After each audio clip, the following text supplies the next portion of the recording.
Hey guys, it's Zara Connolly, and I know what you're thinking. Stephen Howson has changed a little bit, but no, you've got me making my debut on the channel because a few of the guys have gone off on their jollies on holiday. And it is the Super Cup preview. So with us today, we have got Adam McCullough, as standard. Then we've got John Shin, who is in, is it New York, John? Yes, ma'am. See, this is what I mean. We've even got Americanising this channel right now. And we've got Simon Preston, who is from Reggae Boys Commentary, but he's in London because of the World Championships. How's it going? Hey, how you guys doing? I'm doing good. It's nice to be in this part of the globe in your time zone. Yeah, I bet it is. And then also, you even got a little video with us of Usain Bolt. You can see that on the channel. How was it like seeing Usain Bolt? I mean, he's always a character. I mean, it was hard because there's so much other media from all across the globe, like 500-600 people. So to actually get 2-3 minutes with him was really, really great. So I'm happy for that. I'm absolutely jealous of you there. I mean, who wouldn't want to meet Usain Bolt? Did you do like any of like the movements or anything? Like kind of, I'm not going to demonstrate that now. That'd be really embarrassing. I thought you were about to dab there, Zara. I know. Just disappointing you already. I know. So then also, apart from Simon, we have got the lovely Abdullah. How's it going? I'm all right. How are you guys doing? Doing good, thanks. So now, first of all, let's get straight into the Super Cup preview right now. Jose's trophies we're going to talk about. Would this be 3.5 trophies for the club in your eyes? Does the Super Cup count for you? I'm going to go to good old John first. So go on, tell me, what do you think? You know, there's always conversation and there's always ambiguities in terms of how much you judge a trophy. You know, there's always that talk is how big is the League Cup, how big is the Community Shield, you know, all that jazz. At the end of the day, silverware is silverware. That's for me, that's standard.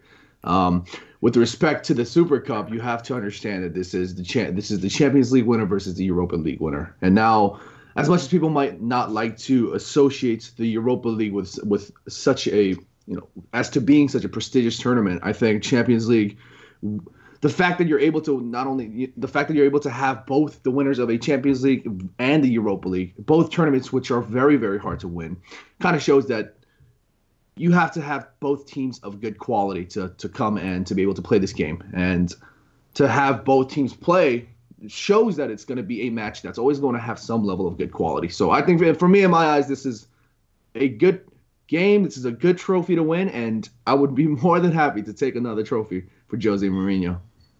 Fair play, John. So now I'm going to go Simon there. Simon seemed to react pretty well and agreed with what you were saying. So what do you think? You know, if you look at one of our players in particular, Michael Carrick, if he was to win this trophy, it would complete his set. A lot of people have made a lot about what sort of trophy it is and the prestige behind it. At the same time, look at the prerequisite for it. You have to win a competition that demands so much on the players, on the body. Playing football every Thursday, every Sunday, and then the Champions League, of course, Tuesday, Wednesday, etc. So for us to be in this sort of situation is a privilege. I mean, the last time I won it was back in the 90s, so to actually go and do it again, it's another feather in our cap. Very, very true there. I mean, our record is 3 finals and 1 win. So, Abdullah, what do you think? What does this mean to you as a fan?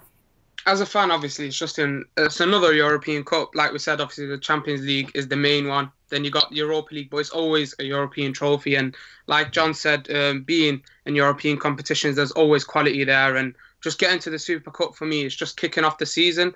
And it's great to kick off against some good quality. You know, Madrid have got some great players that have come in as well this summer, and players that have come in from last summer at Asensio. It's not just the Ronaldos and so on. You've got some quality you're coming up against, and that will help us. And it's the perfect game to kick off the season with. Well, I know someone who isn't as more excited for the season start than Adam. So go on, tell us, what do you think? Do you think this will kick off the season for you? Bring it off to a good start? What's your thoughts? Well, it depends on what the result is. But I mean, it's a bit like the Charity Shield, where if you win it, you're happy on the day. If you don't win it, then it was a glorified pre-season friendly. But the thing for me is this is another European trophy, like the lads have said. We're playing against Real Madrid, who we've never come up against in a major final. So to play up against Real Madrid, who I think we've beaten twice competitively in our history, to play them and beat them would be a big feat for Manchester United. And they are the Champions League winners. So we're going into this as the underdogs. And I think it's a nice way to start the season. I'd hold it in higher regard than the Community Shield. But at the same time, I still think it will be used as kind of like a pre-season for someone like Nemanja Matic, who hasn't had much minutes under his belt. He's going to need game time. So I think we'll take it seriously. I think you'll get an idea of what Jose, his strongest team is going towards the starting weekend in the Premier League. But I also think we could maybe see a few surprises. He's played 3-5-2 a few times, or 5-3-2, whatever you want to call it. And I wouldn't be surprised if we use that next week. So it could be another chance to experiment a little bit with the Champions League coming up, knowing we're going to be playing these kind of teams. But I think at the end of the day, a European final against Real Madrid, you want to win it. Yeah, you couldn't ask for better, could you? I mean, especially like going against Real Madrid. I mean, all the tensions there and stuff, you know, Jose used to be at the club. It's kind of got that sentimental value that you just want to win it. That right, guys? Yep. Yeah. So, Let's do this. yeah, well, hopefully we'll get a good result out of it. But moving on, there is one big king of a player who's been strolling around Manchester, Zlatan, kicking about in Manny Town, as you know the Sweden king does. So I'm going to go to you again, John. What do you think? Do you think it'd be good if he came back to the club? You know, you can't say no to Zlatan. I've always been. Who has said no to Zlatan? That's the main thing. Exactly, and so there's been a lot of talk about as to whether or not we want Zlatan back. And to me, having Zlatan is a massive asset. At the end of the day, he's still quality. To be at that age, to tear your ACL, to have that sort of serious injury, and to recover so quickly, and to sort of give such a positive feedback in terms of his health, it just shows you how much of a it shows you the testament as to how well he's crept and maintained his body and maintained his fitness. And with that being said, while he's old and he's not going to be able to emit the same sort of quality that he showed to us last season, I still think he has something to offer to us. And while I'm saying that, I don't want to sit here and say Zlatan's going to return from injury, walk right into our 11. I am not saying that whatsoever. I think by signing Lukaku, we have signed that pivotal player to replace Zlatan, to be the main man going forward. And if Zlatan were to stay with us, and if Zlatan were to join Manchester United once more and sign a contract, whatever it may be, he will definitely be an asset, but will not be a starting player. I think he'll be a great option coming off the bench. He'll be a great leader off the bench as well. You know, he's still got that experience. Lots of players look up to him, and I think this is going to be a great signing, not just on the pitch, but off the pitch as well. Okay, so going off what John's just said there, being, you know, like Zlatan would kind of be like the second choice, how do you think Zlatan would react to that, Simon? It's not something that he would react to well. I mean, despite his age, we've seen that as he has grown older, he just get better like fine wine. If he was in a situation like, for example, he doesn't play 30, 40 games in all competitions for the season, I don't think he would be affected too much. But on the other hand, for us as United, think about the type of presence in the dressing room, especially to a Marcus Rashford, a player that has budding potential and someone underrides. Someone Zlatan could teach him to develop that little bit of snide moving forward. And I think having a player like Zlatan's caliber is something that we need, especially for another 12 months. Got to agree with you there. So, Abdullah, do you think he's actually ready? Do you think he's recovered from his injury enough to be able to play for us? Well, he's walking about in town, so you never know. But I think he'll come back around January, and I think we'll actually sign him back, and he'll be a good addition. But he does look like he's posting all these videos. You know, as soon as I think it was a month or two after his injury, he was just walking about, and you know, apparently all that stuff about the doctor saying it's the first time he's seen a knee like that and all that stuff. You know, yeah. So obviously, like he's the king, and having him back in January would just be great. I don't think, like he said, he'd walk back straight in the 11. But he'd give something different. You know, his ego, it might get in the way of him not starting if he doesn't start every game. But I think Mourinho's sit him and tell him, look, we've got Lukaku, you know, we've got Rashford. You can help them out for the end of the season. You can win a couple of trophies before you leave and be an influence to these players. And I think that would be a good approach for Zlatan. And he'd be a good addition to the end of the season. I think so. I think we could sign him back in January. I could see that happening. So it seems that the three of you so far want him at the club this season. What about you, Adam? What do you think? And as well as that, they're talking about leadership skills. Me personally, I think that Pogba's leadership skills have also gained us. So do you think they'd be able to cope without Zlatan this season as well? I think we could cope without him. Definitely in terms of on the pitch. I think off the pitch, Zlatan brings more to us. We've lost a lot of experience recently. I know we brought in Nemanja Matic, but you know he's not been here for that long. And Zlatan had only been here for a year, but he had gathered so much respect from his teammates, the fans, his manager. And I think, look, it was really disappointing to see Zlatan end his season with that injury, miss the final against his former club in his home country. That was really sad to see. But I think can I just interrupt there? Did anyone have the urge for him to just get on that pitch for 5 minutes with his crutches just to get on the pitch there? Should have subbed him in. Exactly. But yeah, it was gutting to see that happen. But I think this could work out perfectly for United. Because with Zlatan injured, we were forced to buy a new, younger number 9. We bought arguably the best we could have bought in the market. I'm not saying he's the best player that plays number 9 in the world, but he was the best available on the market to us. So we've replaced Zlatan with, in my opinion, an improvement on a 36-year-old Zlatan. And now Zlatan will come back in. And I already think he has accepted that he is second choice to Lukaku. Lukaku asked him for the number 9 shirt and he said, take it. Yeah. So I think he's already showed signs where he's happier to take a step back. And it may be a case he comes in like Henrik Larsson did for 6. Well, I know Henrik Larsson wasn't here for 6 months, but he'll come in for the last 6 months of the season. Hopefully when we're still fighting for 4 trophies, provide competition and somebody that can take the pressure off Lukaku and Rashford when needed. And with Zlatan not being relied upon like he was last season, I think we could really get something out of him. This isn't Zlatan that's going to be playing 90 minutes against fucking Shrewsbury or Northampton or someone like that. He's going to be coming off the bench here and there, starting some games, sitting some games out. Lukaku's going to be the main man. And if he adapts to that, say how Giggs and Scholes did in their latter years, he could be very handy to Manchester United and Mourinho. Got to agree with you there, guys. And now, moving on to this next bit, this is going to get a bit interesting. So, starting 11, final game of our pre-season competition. And here is the current pre-season league table. So, guess who's leading it? Just guess. I mean, the guy who's most excited out of everything. Last season's winner is leading. Come on, guys. I mean, does no one want to beat him at the minute? He's been in all the previews. Come on. Exactly. I haven't. Come on, lads. A bit of competition there. But yeah, McCullough is leading it with 20. Ben Pearce is on 19. Abdullah, you're on 3rd, trailing at 12. Come on, Abdullah. This game, I'm getting all 11, I'm telling you. Then Doc Joshy's on 10. Suff's on 10. Simon Preston, 9. See, you're kind of mid-table there. And then you got John's on 8. Charlie is red, 6. Paul Rankcast on 6. Mohammed Butt on 5. And Statman Dave.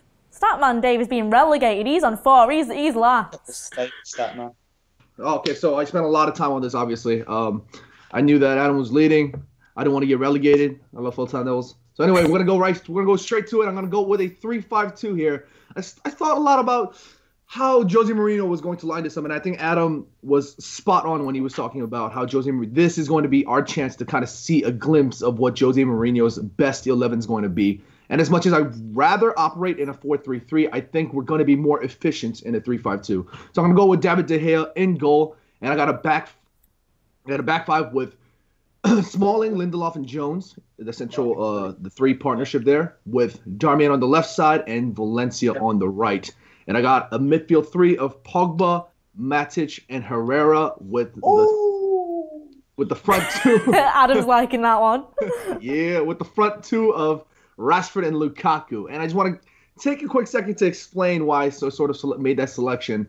I think we're going to need to operate in a 3-5-2 because we have a little bit more versatility when it comes to width. Now, last season we've had a lot of trouble operating through the flanks, and although we have lots of attacking midfield options, we have the likes of Lingard, we have the likes of Martial, Mkhitaryan, and Rashford at times. Although we've had these options on the width when it comes to flair, possession, dribbling, all that, we lacked the ability to sort of beat the player, go directly on the parallel to that flank and bring the ball through a cross, through a pass, whatever it may be. And I think Jose Mourinho wants to sort of fix that. And I think by wanting to sort of sign players like Perisic, I think that's what he was hoping we can bring and add another sort of level of depth in terms of going forward options. And by doing so, although we haven't signed the creative winger that maybe Jose Mourinho would have liked, by operating in a back 5, I think having the likes of Darmian and Valencia with a little bit more freedom going forward and linking up with the midfield players, linking up with the forward players, we're going to be able to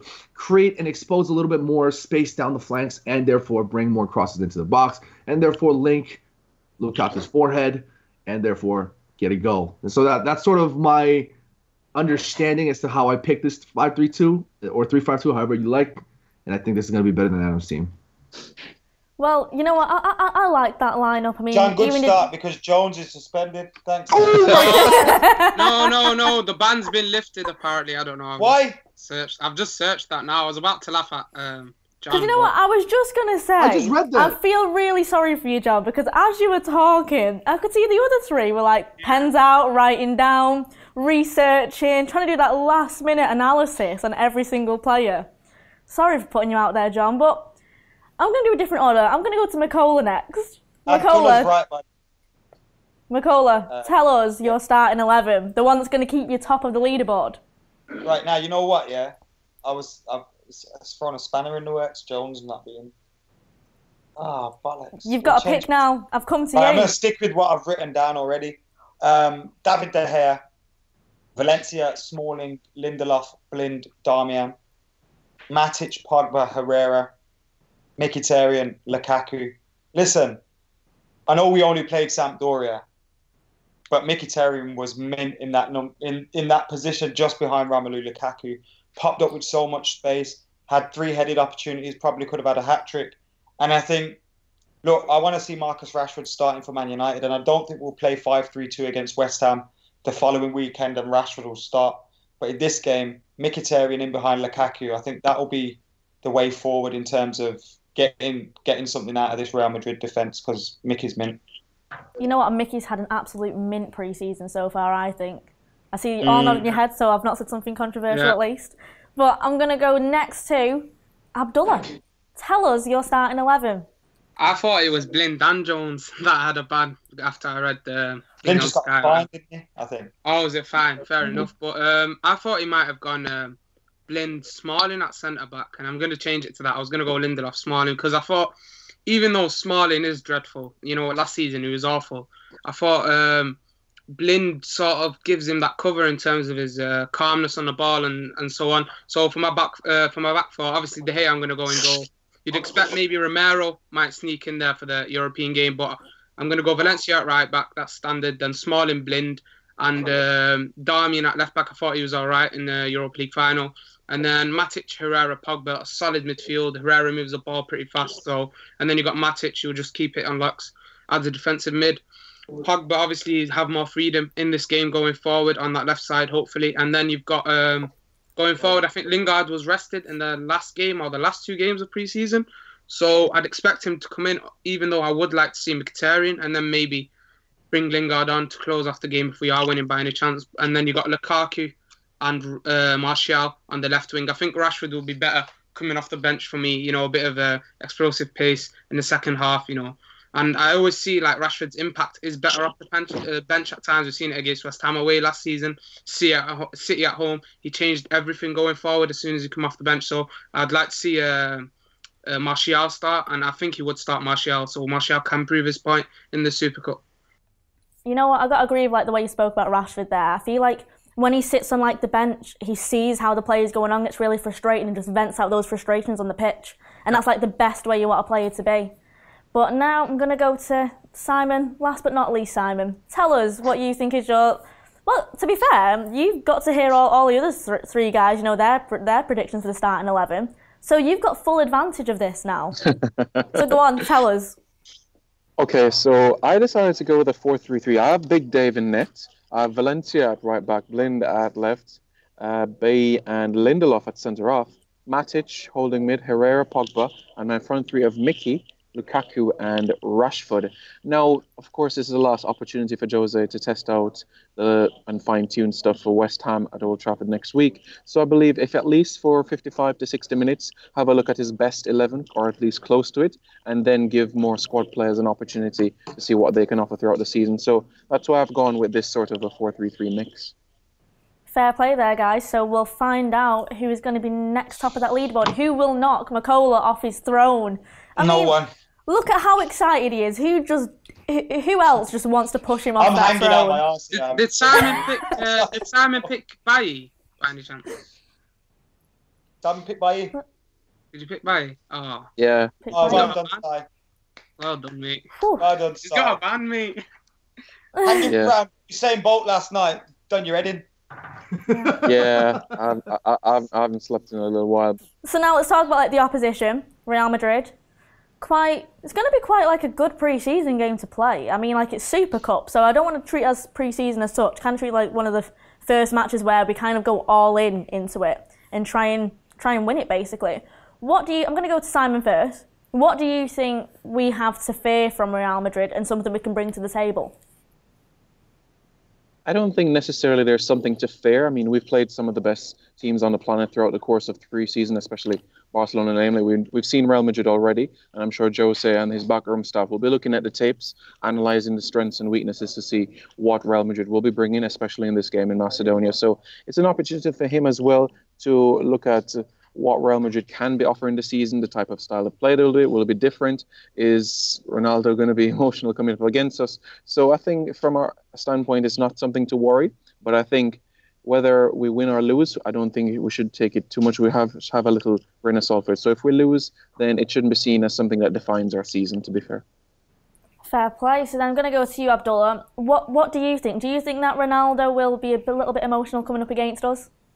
I'm not sure if he is playing for the game or whatever, because I think back in the Confederations Cup they said that he might not play. But if he does, then I think he's past that emotional part of it. You know, when he come back to Old Trafford, it was great for the fans and great for him. And you know, he keeps dropping in these comments, you know, teasing United fans and all of that. But it would be good to come up, like I said, against that type of quality, and not just looking at Ronaldo and so on. You're looking at Isco, Asensio. There's some good players, you know, that Madrid got that can play proper football and great with the ball at their feet, and it's a good test. Obviously, then coming up against, like, we haven't got Bailly and so on for the final, you might have Smalling and Blind who sort of need confidence. So if you're going to get a win and you've got those two as your centre backs who didn't have great seasons last season to be honest, then it would be great confidence obviously for them coming into the season, and it's a good test for us.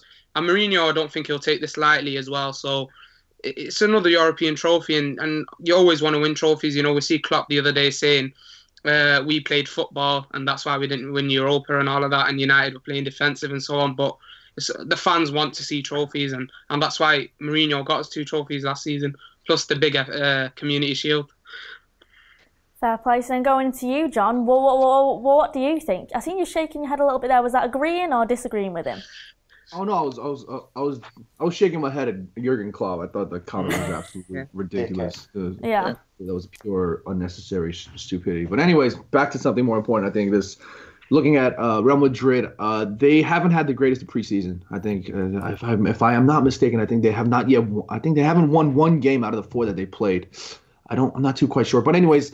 To be fair, when you think about pre-seasons, though, a pre-season is really something to go off. I mean, LVG won all 4 of his pre-season matches, and look what happened there. Exactly. That was the point I was trying to transition into, is that although they might not have won the points, you know, it's pre-season. Zidane sort of coming, trying to get these players to gel once more. He's signed he signed Theo Hernandez. He signed Dani Ceballos. He signed players that he wants to try to integrate into the squad. Obviously, they've all had a hell of a season. They've had the Champions League final. They need to figure out how to move forward. And I think Zidane is not going to be too bothered with the fact that he hasn't won any of the preseason games. It was more so like a training exercise for them at best. But with that being said, they have lots of options. You know, Real Madrid. When it comes to Real Madrid, their quality is unreal. You know, they've had lots of options going forward. They've got the strength in midfield. They've got the solidarity in defense. So it's going to be a tough game. I know both managers are going to want to take this win. And like Abdullah mentioned, I think with the likes of Asensio, with the likes of, you know, Ronaldo, Isco, all these players, they're going to really cause us problems. And I think the game is going to be really won or lost in midfield. I think if we lose midfield, if we get overrun in that midfield, we're going to be all over the place. And I think we need to make sure we set up shop in midfield and make sure that we do not lose our composure against a team like Real Madrid. Got to agree with you there. So, going to go to you, Adam. What do you think? I mean, up until a few seasons ago, everyone would fear Manchester United. Do you think Real Madrid will fear us? Oh, yes, definitely. It's like with the Champions League this season. I don't think we're going to be favourites for it by any stretch. But I think a lot of clubs will not want to draw Manchester United. Coming up against Manchester United, with our history, with the badge, with our stadium, with our fans, and also with Jose Mourinho at the helm as well. I mean, tactically, he can win games on his own. So I think you have to take that into consideration. I think the reason I went for a 5-3-2 against Real Madrid was because in the friendly game that we played against them, I know John has rightly said you can't read too much from friendly results, but I think you can read stuff from friendly performances and tactically how things work. And I think we played with a back four that day. Darmian and Timothy Fosu-Mensah as the fullbacks we started with, and that was with a back four. And I just felt Marcelo had so much freedom coming forward with from fullback against us that he would drag one of our fullbacks out of position, keep them occupied for lots of the game, and then you've got a defensive two that is outstretched and exposed. And for that reason, I think we'll go with the back three. You keep Smalling in the middle of it. You keep Daley Blind, somebody that's comfortable going out left wide. You keep Lindelof, who's comfortable going out wide on the right. And you play with your wing-backs to get width. And I think that will leave us more defensively sound and protected from the damage that the likes of Marcelo can cause when he goes forward. Because if Marcelo goes forward and he occupies our fullback, then you've got Isco and Bale on that side who have just got freedom to do what the hell they want. And when that happens, you're only going to get torn apart by these kind of teams. So I think the protection we'll have with the back five, we'll see us play with that against Real Madrid. But I doubt Ronaldo will play. I heard rumours he wasn't going to play, so because he's just come back from pre-season this week. So it's unlikely Ronaldo will play, although he could be on the bench. But regardless of Cristiano Ronaldo, they've got some great players in their side. Gareth Bale's got to prove a point. Is he going to be at Real Madrid next season?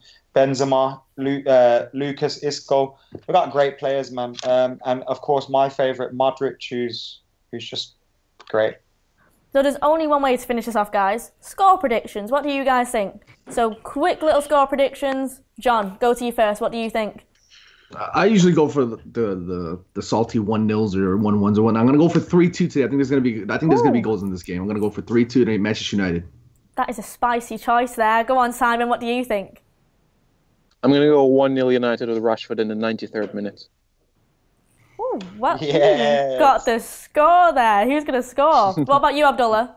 I'm going 2-1. I can see Madrid scoring, but if we do play a good defensive game, then Mourinho, he can really pull it off defensively against the big side. So even if we do concede, I think we can back two. We've got Rashford, Lukaku, and them guys up front. So I'm going for 2-1. Let's hope it ends like that. Mikola? United on penalties. Dave saves. Oh. I'm loving these predictions, especially the fact that you all believe United will win. I can see us beating them outright, but yeah. I feel if the game settled in 90 minutes, it's probably because Real Madrid have won it. So thanks, guys, for coming on and talking to us about the Super Cup preview. Thanks, John, Simon, Abdullah, and Mikola, and you can follow all of them on Twitter. And then also remember that Full-Time Devils are covering the match before and during and after kickoff as well to get all that reaction from you guys, the fans, because they're the most important part of this.